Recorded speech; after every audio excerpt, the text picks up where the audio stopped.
یاره خانجي ته دا واده کوي که نه کوي؟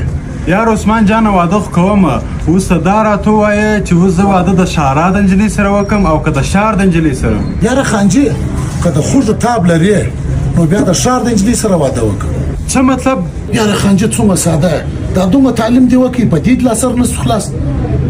خانجي ته که چېرې د کلي د نجلۍ سره واده وکړي د هغو خو ناپالشچکي چمپلان په پښو یا پاپړي هغه که در وغورځوي هم که پر تا ونښلېږي خوږوي دې نه که دې خوږ هم کړي د هغه ساعت کې درد دی. که چېرې ته د ښار د نجلۍ سره واده کوې برکانه فرقه ژاوله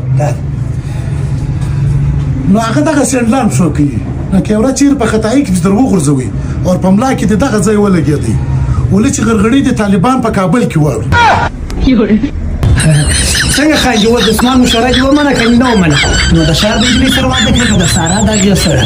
یا بېزاره یم د واده څه ګل سره موږ واده نه کړو راځه